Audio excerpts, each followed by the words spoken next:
Bienvenue dans le podcast Osmose par Magali Garcin. Osmose, c'est mon univers, mon vortex d'énergie. C'est un passage que j'offre durant 12 semaines pour descendre dans les méandres sous le plancher et aller regarder ces freins invisibles, ces croyances limitantes, ces loyautés cachées en fait, qui nous invitent à jouer petit alors que ma vision, c'est qu'on est là pour vivre grand. Donc je vous souhaite une belle écoute en espérant que ça résonne pour vous et peut-être à bientôt. Hello mon cercle, j'avais encore l'élan de vous parler de ces émotions souveraines qu'on a déjà commencé à défricher, plus que défricher d'ailleurs hier en live. Parce que les émotions sont tellement galvaudées, voire même condamnées par la société. Et puis surtout, dans le mental collectif, il y a les bonnes et les mauvaises émotions. Donc certaines qui sont à valoriser et même à cultiver. J'ai déjà parlé de la dictature de la joie.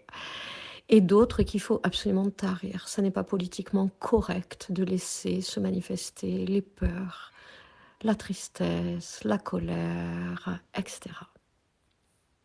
Évidemment, ça n'est absolument pas ma vision. Pour moi, les émotions sont souveraines, puisqu'elles ne sont pas des obstacles à la conscience, elles sont des messagères du vivant et les codes vibratoires à travers lesquels l'âme parle au corps. Donc elles ne demandent ni contrôle ni fuite, mais une écoute, une traversée et une transmutation. En tout cas, c'est vraiment ma vision. Celui qui apprend à dialoguer avec ses émotions retrouve le langage sacré au sein même de la matière un peu dense, un peu épaisse qu'est son corps physique. Et ça, c'est la magie du vivant. Et ça, c'est le plus grand cadeau de notre humanité, selon moi. Voilà, donc je vais peut-être pas revenir vraiment sur la peur, parce que c'est un sujet qu'on a déjà pas mal déblayé ensemble, et même bien approfondi. Juste en résumé, la peur pour moi, sa nature profonde, c'est de vouloir faire trembler la matière, parce qu'on est dans la contraction, et que l'élan du vivant, c'est l'appel à l'expansion. Et donc la peur nous montre en fait qu'elle prépare un passage vers l'inconnu, plutôt que se prépare en nous un passage vers l'inconnu, un changement de seuil, le passage d'un portail, d'un cap. Et en ce sens, c'est pour ça que je disais, elle ouvre la voie du courage, parce qu'elle nous invite à oser plonger dans cette zone d'inconnu et de quitter notre zone de confort, même si elle est fondamentalement inconfortable. Bon. Par contre, j'aurais voulu revenir un peu sur la tristesse avec vous.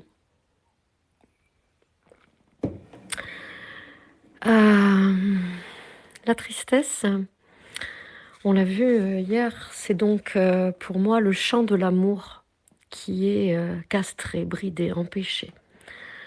Elle ne dit pas « je souffre », elle dit quelque chose en moi aurait voulu aimer davantage, dire plus vrai, être plus vivant, être plus authentique. Et elle apparaît quand une vérité n'a pas pu être dite, vécue ou honorée. Donc, pour moi, ça n'est pas une chute, c'est une descente dans la profondeur du cœur. Et comme je vous disais hier, la tristesse, c'est l'eau de l'âme. Bon.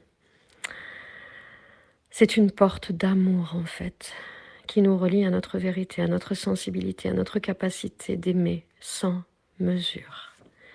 Et tout ça, on l'a vu hier déjà ensemble, durant le live. Donc quelque part, même si cette tristesse est une purification du cœur, une libération de la densité, j'avais vraiment envie de revenir sur quelque chose qui me semble très important, à savoir de se laisser traverser sans s'identifier. On va continuer à rebondir sur la tristesse, afin que mon intention, c'est vous permettre de comprendre la différence entre l'émotion qui est vécue de manière passagère, dans un mouvement naturel du vivant, l'état identifié, c'est-à-dire l'émotion qui se fixe et qui est nourrie, entretenue mentalement, et le fond vibratoire, c'est-à-dire l'arrière-plan de la conscience qui reste par-delà les vagues, de ce que j'avais déjà appelé dans un autre audio, et je vous invite à le réécouter d'ailleurs, les émotions profondes, à la différence des émotions de surface, qui sont des vagues, qui passent, voilà. On ne devient pas ce qu'on ressent. On traverse ce qu'on ressent pour redevenir clair. C'est comme ça que je vois les choses. Donc cet audio a pour vocation de redonner à chacun sa responsabilité vibratoire, celle de ne pas se confondre avec les émotions qu'il traverse, mais de redevenir l'espace conscient qui les contient. C'est un rappel de souveraineté intérieure. C'est le rappel de votre propre pouvoir. Vous êtes le décideur. N'oubliez jamais, vous êtes les décideurs. Donc il y a différents plans à distinguer. On peut se sentir triste. Ça, c'est un premier plan. Donc c'est une émotion, un passage, une onde, quelque chose d'éphémère, quelque chose qui suit un pic d'ascension et puis une chute, une descente, comme une vague, exactement. Donc le corps relâche, le cœur s'exprime, la vie circule. C'est naturel. La tristesse ici, elle n'est ni bonne ni mauvaise, elle est simplement un mouvement d'énergie qui cherche à se déverser pour amener de la fluidité dans la densité.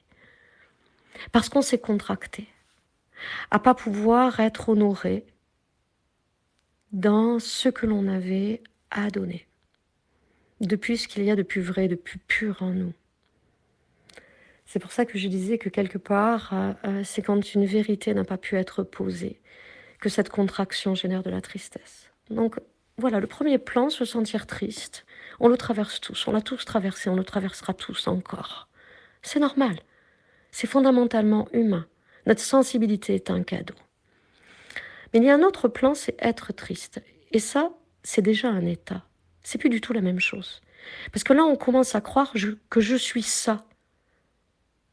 Vous voyez la différence ? C'est pas je ressens la tristesse ou je vis un moment de tristesse, c'est je suis ça. Je suis triste. L'émotion devient alors une identité au lieu d'être un simple mouvement. Le « je ressens » s'est mué en « je suis ». Et ça, c'est le moment précis où la conscience, en fait, contracte autour du ressenti. Et là, on cristallise, en fait, les choses. Et c'est là qu'on en fait des vérités. C'est là qu'on crée des croyances qui, bien évidemment, vont nous limiter, qui sont des freins à notre expansion. Et puis, il y a un troisième plan. Un troisième plan, c'est se percevoir comme une personne triste. C'est devenu une vérité. Vous parlez de vous, vous dites « mais moi, je suis quelqu'un de triste ». Là, l'émotion, elle est devenue costume. Le mental la récupère et la rejoue sans fin jusqu'à créer une habitude vibratoire. On nourrit alors inconsciemment une version de soi qui a besoin de rester dans cet état pour se sentir exister, pour continuer à exister, pour trouver sa place dans le monde. C'est un peu comme si on reconnaissait sa valeur au travers de cette affirmation. Alors pourquoi ce glissement se produit parfois ? Parce qu'on alimente le champ émotionnel au lieu de le traverser.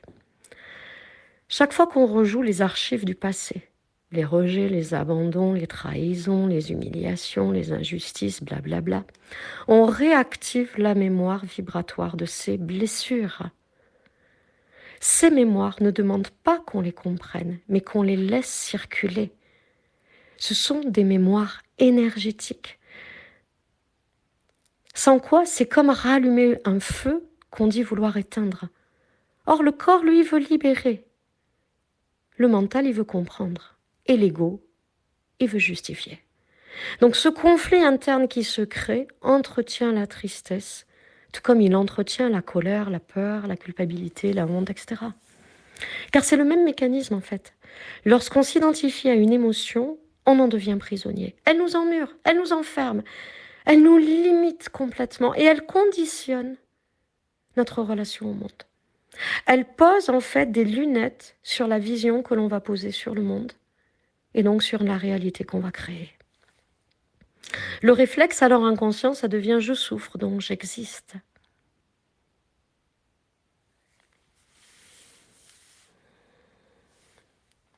Il y a 2 degrés à ça. Le premier degré, c'est une habitude vibratoire. C'est de l'auto-sabotage inconscient. Inconscient, hein. Entendons-nous bien. Il ne s'agit pas d'une volonté consciente. Personne ne se dit « Ah bah tiens, je vais décider que je suis quelqu'un de triste. » Non, bien sûr que non. Simplement, si c'est cristallisé, c'est devenu une habitude automatique. Et c'est là qu'on voit qu'on est vraiment dans un mécanisme de pilote automatique, dans un conditionnement. Donc cet auto-sabotage inconscient, eh bien, on nourrit la tristesse pour rester fidèle à une identité connue, même si elle est souffrante. Oui. Et le degré suivant, c'est l'installation chronique. Donc c'est la tristesse de fond, une espèce de nostalgie de l'ailleurs, de perte de goût de vivre. Moi, j'appelle ça longing to belong. Voilà. Et c'est pour ça qu'il y a parfois des gens qui attendent la fin de cette incarnation, parce que pour eux, le corps est lourd, la vie est souffrance, et les explorations sont difficiles. C'est une vision parfois même nihiliste, en fait, de la vie. Voilà. Et ça, c'est un signal d'appel à l'aide, hein. Pas un constat romantisé. Il s'agit d'une perte de vitalité, d'un effondrement du champ de conscience qui demande accompagnement et soins. Et là, c'est essentiel de le dire, hein. Ces cas sont rares. Voilà. Ne vous affolez pas. Là, on parle de pathologie. Ce sont des cas extrêmement rares. Donc, ne vous identifiez pas. La plupart du temps, il ne s'agit que de passages cycliques, tout à fait naturels, qui participent à la respiration du vivant. On a des phases où on est triste, et c'est ok. Et dans ce jeu de la vie, il y a parfois des nids de poules, hein, sur le chemin. Voilà. Et ça nous demande parfois de trouver le courage de les traverser, de descendre dans le creux pour pouvoir remonter, ou d'avoir la force de sauter par-dessus. Mais après, ça, peu importe. Mais la plupart du temps, la tristesse n'est qu'une émotion de surface. Voilà. Parfois, et vous vous en rendrez compte parce que j'ai une confiance absolue en vous. Je sais que vous avez toutes les aptitudes requises pour vous en rendre compte. Parfois, on va la nourrir avec les histoires du passé. Quand vous voyez que vous faites ça, hop, vous redirigez votre énergie. Parce que vous le savez, votre plus grand pouvoir, c'est de décider là où vous amenez votre énergie. Vers ce qui vous nourrit ou vers ce qui vous dessert. Ça, c'est votre choix. Vous êtes le décideur. Voilà, donc j'avais vraiment envie de brosser, on va dire, ces différents aspects de la tristesse, et peut-être de revenir un peu encore sur les émotions de surface et les émotions profondes, parce que c'est une clé majeure quand même, hein, même si je vous en ai déjà parlé. Toujours dans ma vision, hein, il existe 2 plans émotionnels distincts. Les émotions de surface, comme des vagues. Elles apparaissent, elles se déplacent, elles se retirent, quelle que soit l'émotion. Elles appartiennent à l'instant, en fait, à la réaction immédiate, à la circulation du vécu. Alors que les émotions profondes, c'est un peu comme le sable stable sous les vagues. Elles forment le socle, le terrain de fond sur lequel on marche.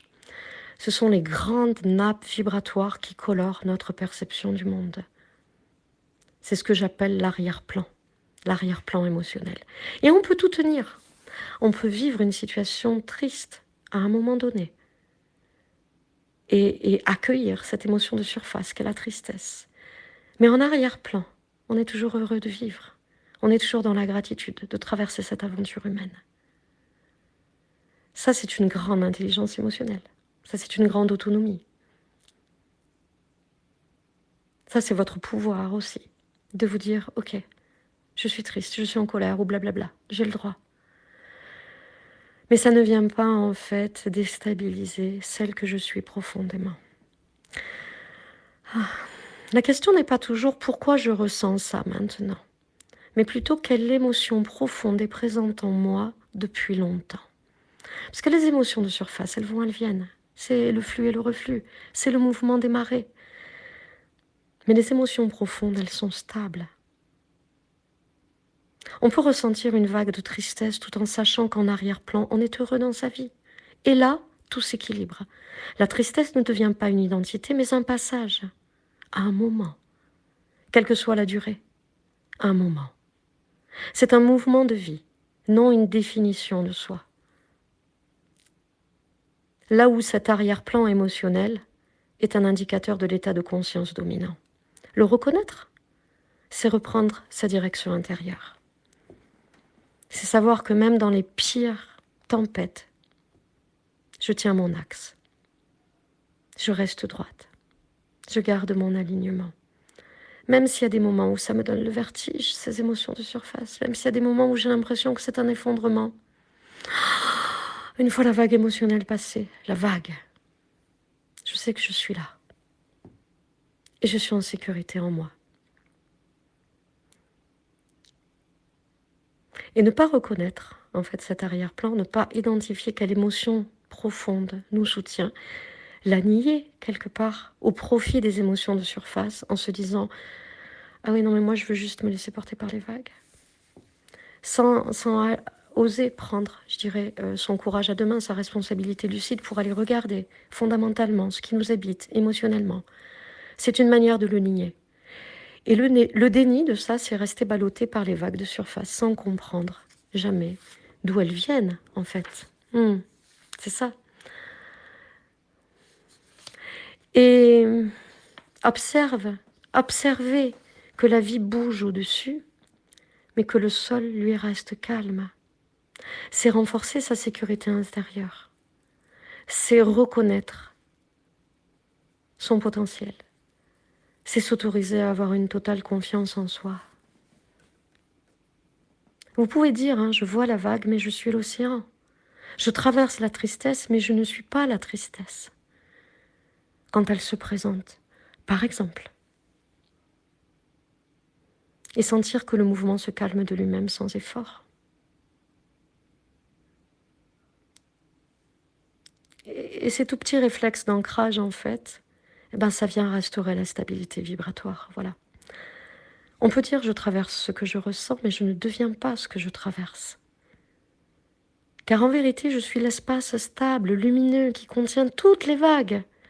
Tout est là, tout est déjà là. Je suis l'arrière-plan. Et la vie respire à travers moi. J'espère que ça vous a éclairé. Je vous souhaite une belle journée. Merci d'avoir écouté ce podcast avec nous, les podcasts d'Osmose.